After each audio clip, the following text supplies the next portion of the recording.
Hello to all students, हमारे इस channel पे SR मेडिकल एजुकेशन पे आपका स्वागत है। स्टूडेंट्स, हम इस चैनल पे कक्षा 11 और कक्षा 12 के जीव विज्ञान को प्रोवाइड कर रहे हैं और कंटिन्यू क्लास आपको दे रहे हैं। स्टूडेंट्स, हम कक्षा 10 के साइंस को भी हम यहाँ पे स्टार्ट करने जा रहे हैं, तो आपके लिए ये कहीं न कहीं बेनिफिशियल होगा। सब तक ये अच्छे से सारी चीज़ों को मैटर पहुँचेगा। हमारा ये इस क्लास 10 के साइंस को देने का एक ही एम है कि सारे बच्चे जो हैं वो एजुकेट हो सके, पढ़ाई कर सके ईजिली। ठीक है स्टूडेंट्स, तो जैसा कि आपका एग्ज़ाम भी आने वाला है, तो एग्ज़ाम को देखते हुए स्टूडेंट्स मैं केवल वीडियो लेक्चर प्रोवाइड करूंगा। जो नोट्स होगा सारे लेसन्स का वो डिस्क्रिप्शन में आपको मिल जाएगा नीचे। ठीक है स्टूडेंट्स, तो अगर आप इस चैनल पे आप न्यू हैं तो हमारे चैनल को आप सब्सक्राइब कीजिएगा, जिससे कि सारे जो भी वीडियो लेक्चर्स हैं वो आप तक पहुँच सकें और जो नोट्स हैं वो ईजी लैंग्वेज में दिए गए हैं, जो आप ईजी से उसको आप नोट कीजिएगा और उसको आप अच्छे से पढ़ाई कर सकिएगा। ठीक है स्टूडेंट्स, तो सबसे पहले क्लास 10th की केमिस्ट्री और फिजिक्स और जो भी जीव विज्ञान है, तो ये तीनों में से सबसे पहले हम स्टार्ट करेंगे जीव विज्ञान को। जीव विज्ञान के एक आध दो लेसन्स को कवर करते हैं, उसके बाद केमिस्ट्री और फिजिक्स को स्टार्ट किया जाएगा। ठीक है स्टूडेंट्स, तो जैसा कि अगर आप हमने बताया आपको कि जीव विज्ञान पढ़ाया जाएगा, तो स्टूडेंट सबसे पहले स्टार्ट करने से पहले जीव विज्ञान को अगर देखें तो जीव विज्ञान को सबसे पहले जीव विज्ञान का परिचय हम ले लेते हैं। सबसे पहले हम जीव विज्ञान के परिचय इंट्रोडक्शन के बारे में जान लेते हैं, इसके बाद इसको आपको सिलेबस स्टार्ट किया जाएगा। ठीक है स्टूडेंट्स, तो जीव विज्ञान को अगर देखा जाए तो जीव विज्ञान, जिसे हम इंग्लिश में बायोलॉजी कहते हैं, जीव विज्ञान क्या है? एक विज्ञान की शाखा है जिसके अंतर्गत हम जीवों का या पृथ्वी पर उपस्थित सभी सजीवों का हम अध्ययन करते हैं। विज्ञान की वह शाखा, इसकी परिभाषा होती है, विज्ञान की वह शाखा जिसके अंतर्गत जीवों का अध्ययन किया जाता है, उसे हम जीव विज्ञान कहते हैं। जीव विज्ञान के जो जनक हैं वो अरस्तु हैं। ठीक है स्टूडेंट्स, जीव विज्ञान की दो शाखाएं हैं, वनस्पतिक विज्ञान और जंतु विज्ञान। ठीक है स्टूडेंट्स, जंतु विज्ञान जिसे जूलॉजी और वनस्पतिक विज्ञान जिसे हम बॉटनी कहते हैं। जंतु विज्ञान क्या होती है? जीव विज्ञान की वह शाखा जिसके अंतर्गत हम जंतुओं का अध्ययन करते हैं, उसे हम जंतु विज्ञान कहते हैं। और वनस्पतिक विज्ञान क्या होता है? जीव विज्ञान की वह शाखा या विज्ञान की वह शाखा जिसके अंतर्गत हम पेड़ पौधों या वनस्पतियों का अध्ययन करते हैं, उसे हम वनस्पतिक विज्ञान कहते हैं। और वनस्पतिक विज्ञान के जो जनक है वो थियोफ्रेस्टस हैं। ठीक है स्टूडेंट्स, ये सारा जो हम जो बोल रहे हैं आपको नोट्स में प्रोवाइड हो जाएगा। ठीक है स्टूडेंट्स, तो वीडियो थोड़ा लेंदी ना हो, इसकी वजह से थोड़ा हम आपको एक्सप्लेन इस प्रकार से कर रहे हैं जिससे कि आप लोग इजीली सुन सको, और डिस्क्रिप्शन में आपको नोट्स मिल जाएगा, उसको आप इजीली नोट कर लीजिएगा। ठीक है स्टूडेंट्स, तो आइए सबसे पहले आपको जीव विज्ञान के कक्षा 10 के सिलेबस को बता देते हैं। पहला लेसन है जैव प्रक्रम, दूसरा लेसन है समन्वय एवं नियंत्रण, और तीसरा लेसन है आपका जीव जनन कैसे करते हैं, और चौथा लेसन और अंतिम लेसन है आपका जीव विज्ञान कक्षा 10 का आनुवंशिकता एवं जैव विकास। ठीक है स्टूडेंट्स, तो आपको ये कक्षा 10 के जीव विज्ञान में आपको ये 4 लेसन का अध्ययन करना है, जिसमें सबसे पहले हम स्टार्ट कर रहे हैं जैव प्रक्रम को। ठीक है स्टूडेंट्स, तो आइए लेसन को स्टार्ट करते हैं। तो सबसे पहले लेसन का नाम जैसा कि है जैव प्रक्रम, यानी लाइफ प्रोसेस, जिसे इंग्लिश में कहते हैं जैव प्रक्रम या लाइफ प्रोसेस कहते हैं। तो स्टूडेंट सबसे पहले इसको स्टार्ट करते हैं जैव प्रक्रम की परिभाषा से कि जैव प्रक्रम क्या होता है, जिसे इंग्लिश में लाइफ प्रोसेस कहते हैं। तो लाइफ प्रोसेस, इसका मतलब लग रहा है लाइफ मतलब कि जीवन और प्रोसेस मतलब प्रक्रियाएं। ठीक है, तो जैव प्रक्रम क्या होता है? जीवों के अंदर होने वाली वो समस्त क्रियाएं जो जीव को जीवित रखने में सहायता प्रदान करती हैं या सक्षम होती हैं, उन सभी क्रियाओं को हम क्या कहते हैं? जैव प्रक्रम कहते हैं। ठीक है स्टूडेंट्स, तो परिभाषा हुआ जैव प्रक्रम का सजीवों के या जीवित जीवों के शरीर में अंदर होने वाली वो समस्त क्रियाएं जो जीव को जीवित रखने में सहायता प्रदान करती हैं, इन सभी क्रियाओं को हम क्या कहते हैं? जैव प्रक्रम कहते हैं। जैसे हम श्वसन क्रिया करते हैं, श्वसन क्रिया के द्वारा हम क्या करते हैं? अपना जीवन यापन करते हैं, है ना, और इसके बाद हम पोषण करते हैं, है ना, विभिन्न प्रकार की इन सभी क्रियाओं को हम क्या कहते हैं? जैव प्रक्रम ही कहते हैं। तो जैव प्रक्रम की जैसे कौन कौन सी ऐसी क्रियाएं हैं? पोषण हो गया, श्वसन हो गया, वहन हो गया, उत्सर्जन हो गया, ये सारी जो क्रियाएं होती हैं हमारे जैव प्रक्रम के अंतर्गत आती हैं। ठीक है स्टूडेंट्स, तो जैव प्रक्रम में सबसे पहले हमको स्टडी करना है पोषण के बारे में, यानी न्यूट्रिशन के बारे में। न्यूट्रिशन क्या होता है? न्यूट्रिशन कितने टाइप का होता है? ऑटोट्रॉपिक न्यूट्रिशन क्या होता है? हेटेरोट्रॉपिक न्यूट्रिशन क्या होता है? इन सारी चीज़ों के बारे में डिस्कशन करेंगे। ठीक है स्टूडेंट्स, तो सबसे पहले हम स्टार्ट करते हैं किसको? पोषण को, जिसे इंग्लिश में हम क्या कहते हैं? न्यूट्रिशन कहते हैं। ठीक है, तो जैव प्रक्रम का डिफिनीशन हुआ कि जीवित जीवों के शरीर में होने वाले वे समस्त क्रियाएं जो जीव को जीवित रखने में सहायता प्रदान करती हैं, उन्हें हम क्या कहते हैं? जैव प्रक्रम, हम या फिर कहते हैं लाइफ प्रोसेस कहते हैं। ठीक है, लाइफ प्रोसेस के जैसे एग्जाम्पल्स क्या है प्रोसेस में? जैसे न्यूट्रिशन हो गया, रेस्पिरेशन हो गया, है ना, ब्लड सर्कुलेटरी सिस्टम हो गया, एक्सक्रीटरी सिस्टम हो गया, ठीक है, या एक्सक्रीशन हो गया, ठीक है, एक्सक्रीशन हो गया, ये सारे जो आते हैं हमारे वो जैव प्रक्रम के अंतर्गत आते हैं। ठीक है स्टूडेंट्स, तो जैव प्रक्रम में सबसे पहले हम स्टार्ट कर रहे हैं पोषण को, न्यूट्रिशन को। ठीक है स्टूडेंट्स, तो पोषण क्या होता है? कोई भी जीव जीवित रहने के लिए भोज्य पदार्थों को ग्रहण करता है, इस प्रक्रिया को हम क्या कहते हैं? पोषण कहते हैं। कोई भी जीव, पृथ्वी पे जितने सारे जीव हैं वो सारे जो जीव होते हैं किस क्रिया के द्वारा जीवित है, वो पोषण करते हैं, यानी भोज्य पदार्थों को अपने शरीर के अंदर लेते हैं जीवन यापन करने के लिए। इसी प्रक्रिया को हम क्या कहते हैं, पोषण कहते हैं, न्यूट्रिशन कहते हैं। ठीक है स्टूडेंट्स, तो पोषण को अगर देखा जाए, पोषण के द्वारा जो होता है जीव भोजन को अंदर लेते हैं, वो जटिल कार्बनिक होता है, अंदर जाता है, सरल होता है, जिसके फलस्वरूप हो जाता है और वो बॉडी में ऊर्जा प्रदान करता है, जिससे जीव अपना जीवन यापन करता है। ठीक है, तो ये पोषण का डिफिनीशन हुआ, जीव जीवित रहने के लिए भोज्य पदार्थों को ग्रहण करता है, इस प्रक्रिया को हम क्या कहते हैं, न्यूट्रिशन कहते हैं। देखा जाए जीवों में पोषण दो प्रकार का होता है। पृथ्वी पर जितने भी जीव हैं, पृथ्वी पर विभिन्न प्रकार के जीव उपस्थित हैं, तो उन सारे जीवों में देखा जाए तो पोषण की दो प्रकार की विधियाँ पाई जाती हैं। दो पोषण कह सकते हैं दो प्रकार का होता है। पहला है आपका स्वपोषी पोषण यानी ऑटोट्रॉपिक न्यूट्रिशन, और परपोषी पोषण या जिसे हम बोलते हैं विषमपोषी पोषण, जो दूसरे प्रकार का ये पोषण है। ठीक है स्टूडेंट, तो इस क्लास में हम सबसे पहले पढ़ेंगे, कंप्लीट करेंगे स्वपोषी पोषण क्या होता है, और नेक्स्ट क्लास में हम स्टडी करेंगे परपोषी या विषमपोषी पोषण क्या होता है। ठीक है स्टूडेंट्स, तो ऑटोट्रॉपिक न्यूट्रिशन क्या होता है कि ऐसा पोषण जिसमें कोई जीव अपना भोजन स्वयं बनाता है, ऐसे पोषण को हम क्या कहते हैं, स्वपोषी पोषण या ऑटोट्रॉपिक न्यूट्रिशन कहते हैं। तो अगर आपसे पूछा जाए क्वेश्चन, ये आपके बोर्ड एग्जाम में कभी कभी 2 नंबर का क्वेश्चन पूछा जाता है कि स्वपोषी पोषण किसे कहते हैं, उदाहरण सहित व्याख्या कीजिए। तो बताइएगा, ऐसा पोषण जिसमें कोई जीव अपना भोजन स्वयं बनाता है, ऐसे पोषण को हम क्या कहते हैं, स्वपोषी पोषण यानी ऑटोट्रॉपिक न्यूट्रिशन कहते हैं। स्वपोषी पोषण का जो उदाहरण है, समस्त हरे पौधे, पृथ्वी पे समस्त हरे पौधे ही स्वपोषी पोषण करते हैं, अन्यथा इनको छोड़ करके जितने भी जीव जंतु बचे, हम हो गए, आप हो गए, विभिन्न प्रकार के जंतुएं हो गए, वो सारे कैसे पोषण करते हैं, विषमपोषी पोषण करते हैं, अर्थात वो सारे विषमपोषी पोषण के उदाहरण हैं। ठीक है, स्वपोषी पोषण का एग्जाम्पल बताइए, तो आप बताएंगे समस्त हरे पौधे। अब जितने भी आपको ग्रीन प्लांट्स दिख रहे हैं वो सारे किसके एग्जाम्पल्स हैं, ऑटोट्रॉपिक न्यूट्रिशन के हैं। ठीक है, तो अगर देखा जाए तो पौधे स्वपोषी पोषण करते हैं, अर्थात अपना भोजन स्वयं बनाते हैं। जिस क्रिया के द्वारा बनाते हैं उस क्रिया को हम क्या कहते हैं, प्रकाश संश्लेषण। तो याद रखिएगा, पौधे अपना भोजन किस क्रिया के द्वारा बनाते हैं, तो आप बताइएगा प्रकाश संश्लेषण क्रिया के द्वारा बनाते हैं। ठीक है स्टूडेंट्स, तो प्रकाश संश्लेषण क्रिया क्या होती है, प्रकाश संश्लेषण क्रिया को एक रासायनिक समीकरण के द्वारा हम समझ सकते हैं कि समस्त हरे जो पौधे होते हैं, ऑल ग्रीन प्लांट्स, जितने भी पौधे होते हैं, ऑल ग्रीन प्लांट्स जो होते हैं, यह वायुमंडल से कार्बन डाइऑक्साइड को लेते हैं और पृथ्वी से जल एवं खनिज लवण को लेते हैं। समस्त पौधे वायुमंडल से कार्बन डाइऑक्साइड, पृथ्वी से जल लेते हैं और खनिज लवण लेते हैं। क्लोरोफिल की सहायता से सूर्य के प्रकाश की उपस्थिति में अपना मुख्य भोजन ग्लूकोज बनाते हैं। क्या बनाते हैं, ग्लूकोज, जिसे स्टार्च के रूप में इकट्ठा करते हैं या फिर स्टोर करते हैं। तो याद रखिएगा, समस्त पौधे जो होते हैं अपना भोजन क्या बनाते हैं, मंड बनाते हैं, इंग्लिश में अपना भोजन क्या बनाते हैं, ग्लूकोज बनाते हैं। इकट्ठा या स्टोर किसके फॉर्म में करते हैं, स्टार्च या मंड के रूप में। ठीक है, और कुछ सह उत्पाद के रूप में कुछ इनसे रिलीज होता है, जल और ऑक्सीजन। ये जो ऑक्सीजन होता है ये वायुमंडल में चला जाता है, जो हम आप जैसे जीव जंतु इसे क्या करते हैं, एब्जॉर्ब करते हैं या फिर शरीर के अंदर इनगल्फ करते हैं या टेकअप करते हैं। ठीक है, इस प्रकार से। तो आपने अध्ययन किया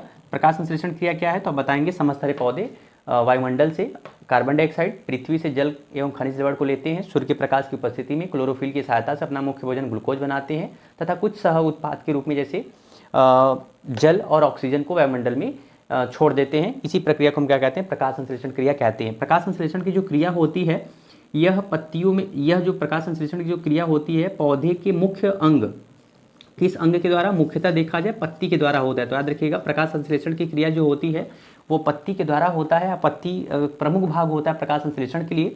पत्ती में किस कोशिका में होता है, तो याद रखिएगा मीसोसोम कोशिका में। मीसोसोम कोशिका में जो होता है यह प्रकाश संश्लेषण क्रिया होती है। मीसोसोम कोशिका में जो होता है एक कोशिकांग होता है, इसे बोलते हैं हरित लवक। तो हरित लवक जो होता है, हरित लवक या प्रकाश संश्लेषण क्रिया में सहायता प्रदान करता है।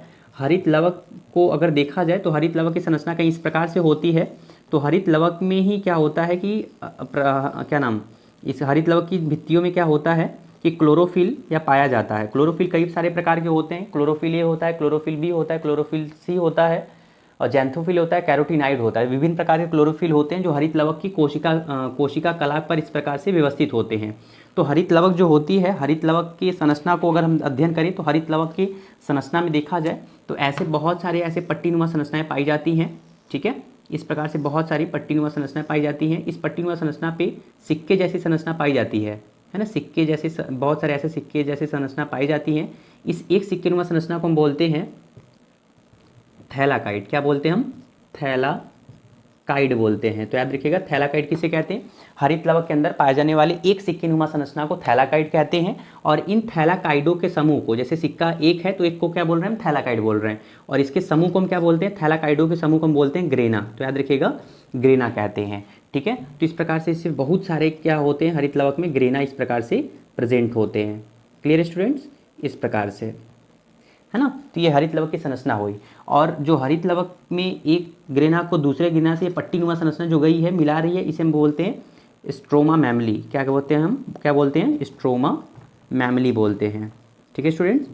और हरित लवक के अंदर पाए जाने वाले खाली स्थान को बोलते हैं स्ट्रोमा। ठीक है, तो याद रखिएगा इतनी सारी बातों को कि हरित लवक की संरचना क्या होती है, यह दोहरी कलायुक्त कोशिकांग होता है। कोशिका में मुख्यतः दो ऐसे कोशिकांग जो होते हैं दोहरी कलायुक्त होते हैं, माइटोकॉन्ड्रिया और हरित लवक। ठीक है, और जितने भी राइबोसोम, लाइसोसोम, ये सब सारे जो होते हैं वो एकल कलायुक्त कोशिकांग होते हैं। पादप कोशिका हो गई चाहे जंतु कोशिका हो गया, अधिकांश देखा जाए तो दोहरी कलायुक्त कोशिकांग कौन कौन से हैं, हरित लवक जिसका खोज सिम्पर ने किया था। ठीक है, और यह दोहरी कलायुक्त होता है, अर्थात दो कलाओं से मिलकर बनता है। इसकी कला पर क्या उपस्थित होता है, क्लोरोफिल पाया जाता है जो प्रकाश संश्लेषण क्रिया में सहायता प्रदान करता है। हरित लवक में ही क्या होता है, प्रकाश संश्लेषण क्रिया होती है। हरित लवक की संरचना के बारे में मैंने आपको बताया। सिक्किनुमा संरचना को हम क्या बोलते हैं, थैलाकाइट। थैलाकाइट के समूह को हम क्या बोलते हैं, ग्रेना। एक ग्रेना को दूसरे ग्रेना से मिलाने वाली ये पट्टीनुमा संरचना स्ट्रोमा मैमली, और खाली स्थान को हम क्या कहते हैं, स्ट्रोमा। ठीक है, प्रकाश संश्लेषण की क्रिया में दो अभिक्रिया होती है। प्रकाश संश्लेषण की अभिक्रिया में दो अभिक्रियाएं होती हैं। एक होता है प्रकाशीय अभिक्रिया, एक होता है प्रकाशीय अभिक्रिया यानी लाइट रिएक्शन। ठीक है, और एक होता है आपका अप्रकाशीय अभिक्रिया। अप्रकाशीय अभिक्रिया जिसे इंग्लिश में हम कहते हैं डार्क रिएक्शन। ठीक है स्टूडेंट्स, डार्क रिएक्शन। तो याद रखिएगा लाइट रिएक्शन क्या होता है, डार्क रिएक्शन क्या होता है, इसका अध्ययन कर लेते हैं। जो प्रकाशीय अभिक्रिया होता है यह प्रकाश की उपस्थिति में होता है। इसकी खोज जो किया था वो हिल नामक वैज्ञानिक ने किया था। तो याद रखिएगा प्रकाशीय अभिक्रिया का, प्रकाश संश्लेषण की प्रकाशीय अभिक्रिया को किसने किया, हिल नामक वैज्ञानिक ने। जो प्रकाश संश्लेषण की प्रकाशीय अभिक्रिया होती है वो ग्रेना के द्वारा होता है। किसके द्वारा होता है, ग्रेना के द्वारा। जबकि अप्रकाशीय अभिक्रिया किसे कहते हैं, प्रकाश संश्लेषण की वह अभिक्रिया जिसके लिए जिसको होने के लिए प्रकाश की आवश्यकता नहीं होती है। और इस प्रकार की अभिक्रिया को हम क्या बोलते हैं, अप्रकाशीय अभिक्रिया या फिर डार्क रिएक्शन कहते हैं। डार्क रिएक्शन की जो खोज किया था ब्लैकमैन, जो ब्लैकमैन नामक साइंटिस्ट ने किया था। ठीक है स्टूडेंट्स, और जो प्रकाशीय अभिक्रिया होती है यह हरित लवक के स्ट्रोमा के द्वारा होता है। तो याद रखिएगा प्रकाश संश्लेषण की प्रकाशीय अभिक्रिया का खोज हिल नामक वैज्ञानिक ने किया था। इसकी यह जो होता है हरित लवक के ग्रेना के द्वारा होता है, जबकि प्रकाश संश्लेषण की अप्रकाशीय अभिक्रिया जो होती है यह हरित लवक के स्ट्रोमा के द्वारा होता है। ठीक है स्टूडेंट्स, तो ये बातें कंप्लीट हुई। प्रकाश संश्लेषण क्या होता है, प्रकाश संश्लेषण किस प्रकार से होता है, एक रासायनिक समीकरण के द्वारा किस प्रकार से एक्सप्लेन हम इसे कर सकते हैं।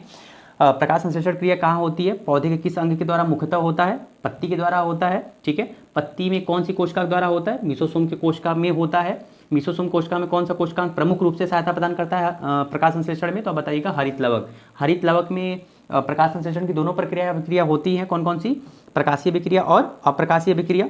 ठीक है, प्रकाशीय अभिक्रिया और अप्रकाशीय अभिक्रिया। प्रकाशीय अभिक्रिया का खोज किसने किया, हिल नामक वैज्ञानिक ने। अप्रकाशीय अभिक्रिया का खोज किसने किया, ब्लैकमैन नामक साइंटिस्ट ने। ठीक है स्टूडेंट, तो ये हो गया प्रकाश संश्लेषण की क्रिया। और ये आपका स्वपोषी पोषण कंप्लीट होता है। मैंने आपको बताया ऐसा पोषण जिसमें कोई जीव अपना भोजन स्वयं बनाता है।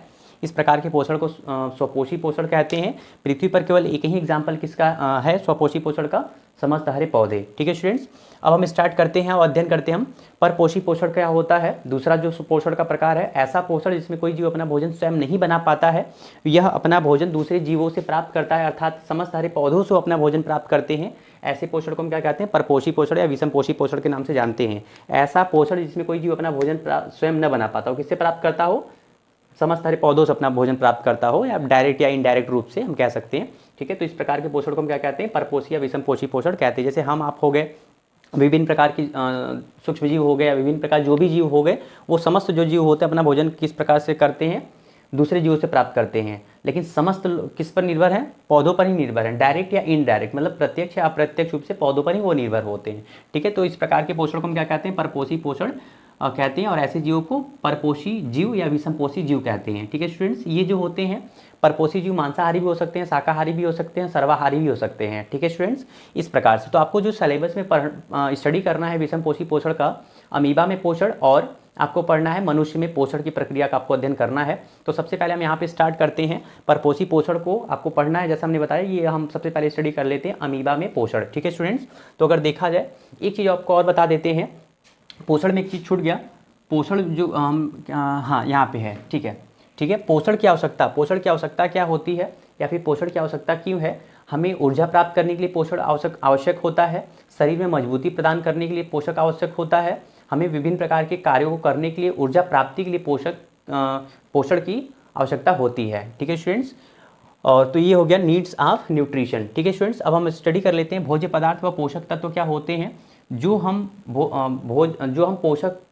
पोषण में लेते हैं, उन्हें हम क्या कहते हैं, जो हम पोषण क्रिया में खाते हैं उसे हम क्या कहते हैं, भोज्य पदार्थ, है ना। जो पोषण क्रिया जैसे रोटी ये सब हो गया, ब्रेड हो गया, इडली डोसा, ये सब सारे जो हो गए वो हमारे क्या हो गए, भोज्य पदार्थ हो गए। ठीक है, भोज्य पदार्थ जो हमारे शरीर में जाते हैं वो डाइजेस्ट होते हैं, तो उससे जो हमें प्राप्त होता है उसे हम क्या कहते हैं, पोषक तत्व या पोषक पदार्थ कहते हैं।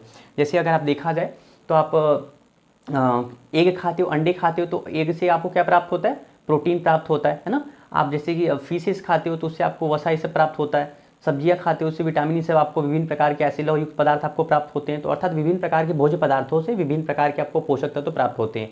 अनाज खाते हैं, जितने भी अनाज हम खाते हैं उससे हमको कार्बोहाइड्रेट प्राप्त होता है, चावल से हमें कार्बोहाइड्रेट प्राप्त होता है ना, इस प्रकार से। तो विभिन्न प्रकार के भोज्य पदार्थों से हमें पोषक तत्व या पोषक पदार्थ प्राप्त होता है। ठीक है स्टूडेंट्स, अब हम स्टडी कर लेते हैं। जैसे हमने बताया परपोषी पोषण हमको पढ़ना है 2, किसमें, अमीबा में पोषण और मनुष्य में पोषण। ठीक है, तो इस क्लास में हम स्टडी कर लेते हैं अमीबा में पोषण। ठीक है, तो अमीबा जो होता है एक जलीय जीव होता है। ठीक है, और एक ऐसा जीव होता है जिसकी एक निश्चित आकृति नहीं होती है, इसका एक अनिश्चित आकृति होता है, या किसी भी सांचे या किसी भी आकार का यह हो सकता है। अमीबा जो होता है एक जलीय जीव होता है। अमीबा के सबसे बाहरी सतह को हम बोलते हैं कूटपाद, जिसके माध्यम से एक स्थान से दूसरे स्थान तक जाता है। तो आप बताइएगा, अमीबा एक जलीय जीव होता है, यह एक परपोषी पोषण करता है, यह इसके शरीर के बाहरी सतह को हम कूटपाद कहते हैं। ठीक है, इसी के माध्यम से भोजन को लेता है अपने शरीर के अंदर और एक स्थान से दूसरे स्थान तक जाता है। इसके शरीर के अंदर एक गोलाकार केंद्रक होता है। ठीक है, गोलाकार केंद्रक भी होता है, और एक खाद्य रिक्तिका होता है जिसमें क्या होते हैं, कुछ एंजाइम्स होते हैं और इसमें भोजन का पाचन होता है, जिसे हम क्या बोलते हैं, फूड वैक्यूल बोलते हैं, खाद्य रिक्तिका कहते हैं। तो ये हो गया, आप समझ रहे हो कि अमीबा का एक संरचना। अब इसमें पोषण कैसे होता है, तो हम इसका अध्ययन करेंगे। तो इसमें जो पोषण क्रिया होती है 5 चरणों में पूर्ण होती है। कितने चरणों में, 5 चरणों में। ठीक है, सबसे पहले क्या होता है, अंतर्ग्रहण, है ना, इंजेशन। इसके बाद क्या होता है, पाचन। ठीक है, इसके बाद क्या होता है, अवशोषण। ठीक है, अवशोषण के बाद स्वांगीकरण, स्वांगीकरण के बाद बहिक्षेपण। ठीक है, तो याद रखिएगा इसमें जो पोषण की प्रक्रिया होती है 5 चरणों में। ठीक है, अंतर्ग्रहण, पाचन, अवशोषण, स्वांगीकरण और बहिक्षेपण, 5 पदों में इसकी प्रक्रिया, पोषण की प्रक्रिया इसमें अमीबा में पूर्ण होती है, जो इस प्रकार से। तो फिगर वाइज हम इसको समझ लेते हैं। सबसे पहले आप देख रहे हो कि भोज्य पदार्थ को जब जल में अमीबा देखता है तो उसके समीप जाता है, कूटपाद को फैलाता है, जिससे एक कप जैसी संरचना बन जाती है, जिसे हम क्या कहते हैं, फूड कैप। इसे हम क्या बोलते हैं, फूड कैप कहते हैं। ठीक है, फूड कैप जैसी संरचना बन जाती है, और इसके बाद क्या करता है, यह कूटपाद को फैलाता है जिसे फूड कैप बनता है, और यह क्या करता है, भोजन को शरीर के अंदर कर लेता है। इस चरण को हम क्या बोलते हैं, अंतर्ग्रहण या इंजेशन बोलते हैं। ठीक है, तो ये पहला चरण हो गया। दूसरे चरण में क्या होता है कि ये जो भोज्य पदार्थ होता है, भोज्य पदार्थ का रिक्तिका में क्या होता है, पाचन होता है। ठीक है, इसके बाद तीसरा आपका आता है, तीसरा स्ट्रक्चर आपको नोट कर लीजिएगा आप लोग इसको। इसके बाद क्या होता है कि अमीबा जो होता है यह इस पदार्थ का, इस भोज्य पदार्थ का क्या करता है, फिर अवशोषण। ये केंद्रक हो गया, इसका अवशोषण करेगा। ठीक है, ये आपका तीसरा पद हो जाएगा सी, अवशोषण। ठीक है, चौथे पद में क्या करेगा, ये उस खाद्य पदार्थ का क्या करेगा, स्वांगीकरण करेगा, स्वांगीकरण। और लास्ट वाले चरण में क्या करेगा, ये अनपचित भोजन को, जो शरीर में अनपचित भोजन रहेगा उसको क्या कर देगा, शरीर से कूटपाद के माध्यम से ही क्या कर देगा, बाहर निकाल देगा। तो ये हो गया बहिक्षेपण। ठीक है स्टूडेंट्स, तो ये इस क्लास में हमने अध्ययन किया, स्टार्ट किया। हमने आपको बताया कि अमीबा में किस प्रकार से विषमपोषी पोषण होता है, पोषण प्रक्रिया कितने पदों में होती है, 5 चरणों में, 5 स्टेप्स में। कौन कौन सा, अंतर्ग्रहण, दूसरा पाचन, तीसरा अवशोषण, चौथा स्वांगीकरण, 5वां बहिक्षेपण। ठीक है, अंतर्ग्रहण में क्या करता है, भोज्य पदार्थों को जल में देखता है, उसके समीप जाता है और शरीर के अंदर कर लेता है। किसके माध्यम से लेता है भोजन को, भोज्य पदार्थ को, कूटपाद के माध्यम से। ठीक है, इसके बाद पाचन होगा, उसके बाद अवशोषण होगा, उसके बाद बहिक्षेपण, उसके बाद स्वांगीकरण, लास्ट में क्या होता है, बहिक्षेपण। तो इस प्रकार से ये टोटल अमीबा में पाचन हुआ। नेक्स्ट क्लास में स्टूडेंट्स हम स्टडी करेंगे कि मानव में किस प्रकार से पाचन क्रिया होती है, पोषण क्रिया किस प्रकार से होती है। ठीक है स्टूडेंट्स, तो अगर आपको ये क्लास अच्छा लगा हो तो अपने फ्रेंड्स को शेयर कीजिएगा, और अपने जो भी आपके साथ पढ़ने वाले होंगे उनको आप शेयर कीजिएगा। अगर वीडियो आपको अच्छी लगी हो तो वीडियो को लाइक कीजिएगा और अपने फ्रेंड्स को शेयर कीजिएगा। ठीक है स्टूडेंट्स, तो मिलते हैं नेक्स्ट वीडियो में, जिसमें हम स्टडी करेंगे डाइजेस्टिव सिस्टम को। ठीक है।